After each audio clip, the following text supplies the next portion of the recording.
I just want to remind you that I'm really going to focus on nitrogen removal services in this talk. And before we can talk about the environmental benefits that oysters do provide, I want to first kind of start with water quality, specifically nutrient pollution. So what is that? That's when too many nutrients enter a water body, resulting in pollution. Now, but nutrients are essential to life and occur naturally, but when too many man-made nutrients enter a water body, as opposed to natural inputs, we get pollution or coastal eutrophication.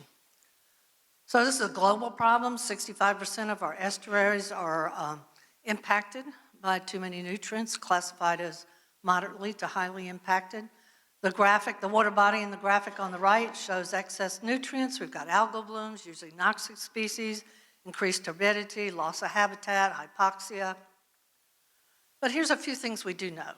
The land-based nutrient reductions alone are not enough, and it's costly. Wastewater treatment plant upgrades are costly, and it's difficult to control and manage non-point source pollution. So as a result, many of our resource managers are looking for alternative means to reduce nitrogen to restore water quality. Can shellfish help? Here's a few things we know about shellfish. They're bivalve filters. During the simple act of feeding, they take in large quantities of water, removing phytoplankton and other suspended particles, and using those nutrients in them for growth. They're also nutrient transformers.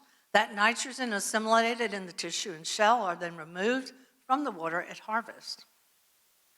They release biodeposits into the sediment. That's feces and pseudofeces or uneaten food particles. And that stimulates a process called denitrification in the sediments. We'll talk about that a little bit further.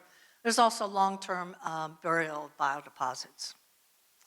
So this infographic produced by NOAA Fisheries kind of better illustrates that process, how oyster farms can improve water quality through the simple act of harvest. This federal agency also collected data from commercial working farms and other sources throughout the Northeast, actually from North Carolina to Maine.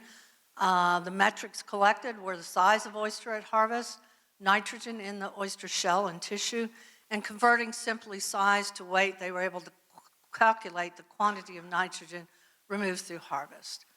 The variability in the data was low, so they reasonably assumed one value could be used across all farms.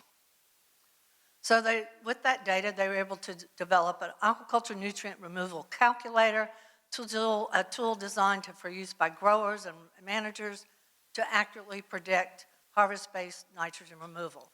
Now, to use this tool, a grower provides information about their farms. They need number of oysters harvested, the size of oyster harvested, culture method, ploidy, farm location and period of harvest, which could be from 1 day to 5 years, are used in generating a report, but not in the calculation. And Tracy, if you can link to that. Are you back there, Tracy? There you go. Take a minute to pull that up.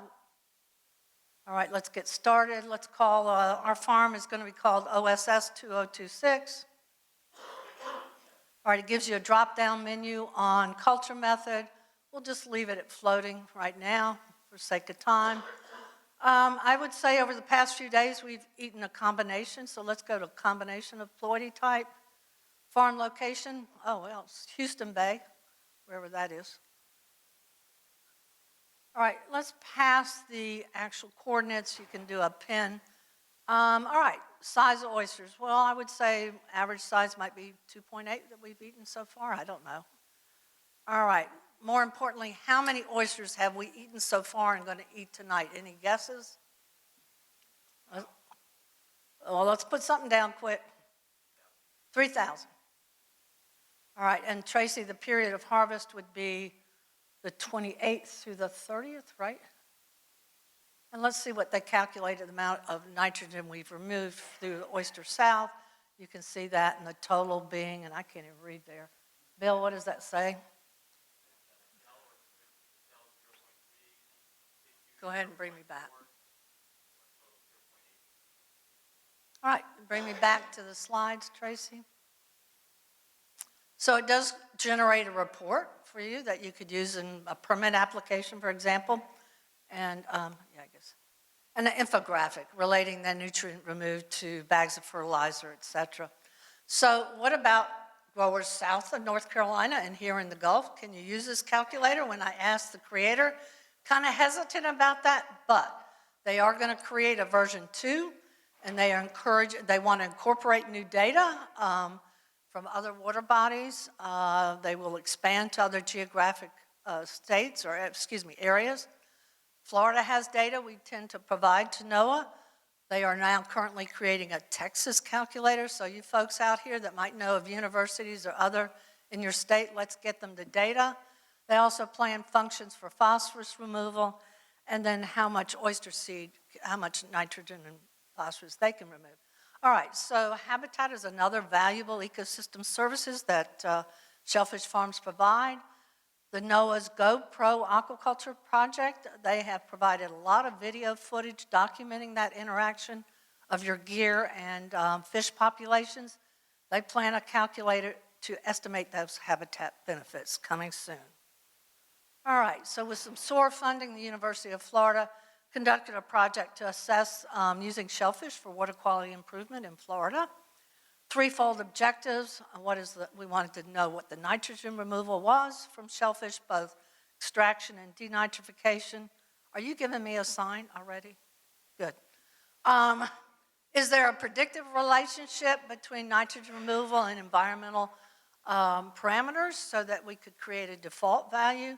Economic data used to assess the value of these services and what buyers are willing to pay for these credits. And we also looked at policies existing for nutrient trading credit programs, as well as legal opportunities for nutrient BMPs in polluted waters. So to measure the amount of nitrogen content in the oyster shell and tissue through bioextraction or harvested, we did look at 2 commercial sizes. Methodology standard and straightforward.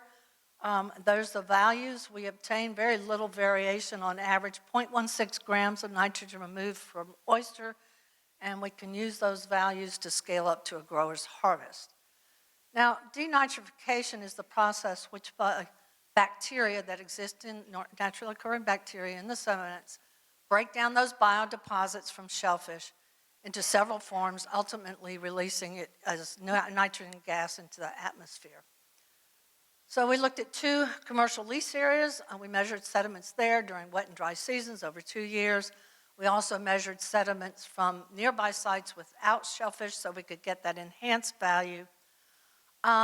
Pretty complicated process to measure, as well as it's very hard or difficult to detect those tiny changes in gas in a large atmospheric background. So we had huge variation in our data, as you can see there. We did end up with an average of about 10 grams per acre per day removal of nitrogen through enhanced denitrification. Is that 5? Okay. And we can scale that to growers' lease acreage as well. But there is a need for site-specific data, as the environmental variables we looked at explained less than 5% of that variation of the data. All right, so sale of nutrient credits is a type of payment for ecosystem services. That is an entity like a municipality or a wastewater treatment plant that would incur high cost to meet regulatory requirements, instead pays another to offset their emissions.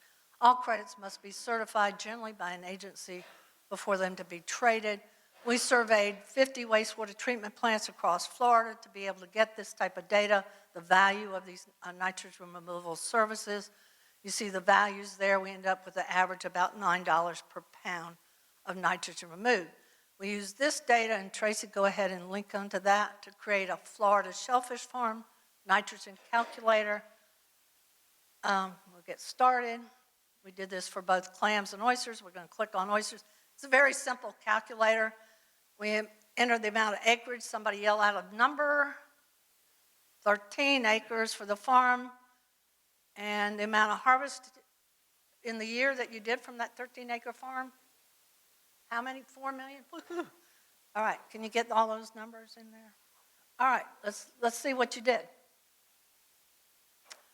All right, so you removed thank you, Bill, 686 pounds of nitrogen through the simple harvest. Enhancement of nitrogen, you had 102 pounds, and the value of that was, where is it? 1358, thank you. All right, let's go back. You can scale that up to your state industry, as we did here in this infographic, using 2024 production data and amount of acreage in Florida, lease acreage. We ended up with 7,000 pounds of nitrogen removed in that year, and the potential monetary value of that service at $62,000. That represents the ecosystem benefits oyster culture provides to Florida citizens at no cost. All right, I want to go back if I can. No, I can't. I just want to mention that our Florida Department of Environmental Protection does have a nutrient trading credit program. It's very limited, and they currently do not use shellfish. They need more data. All right, I'm off. Why did I do that? Let's see if I can wrap this up. I can't go forward. Oh, that is green. Real quick, I want to just introduce a program that does exist. It's in the Maryland Department of Environmental Protection. They have a public market for trades. It's a voluntary program to restore Chesapeake Bay. Great website, which they include a credit calculator for oyster aquaculture. They have pricing for oyster aquaculture. Look at the range there. And there have been 2 trades using commercial oyster farms executed. Do want to wrap this up with a little bit about carbon. There's been a lot of talk about it just here at the meeting. And it makes sense, right? Bivalve shells are made of calcium carbonate, but the current state of knowledge is that the source of shell carbon is not from atmospheric carbon dioxide, but rather from oceanic equivalents. And also, bivalves are a source of carbon through respiration and calcification. So I ended this bullet, and I'm not so sure it's correct today, but I was going to say that probably negates the role of bivalves in the carbon economy. But I was made aware of just yesterday that there is a program in Louisiana for oyster harvesters.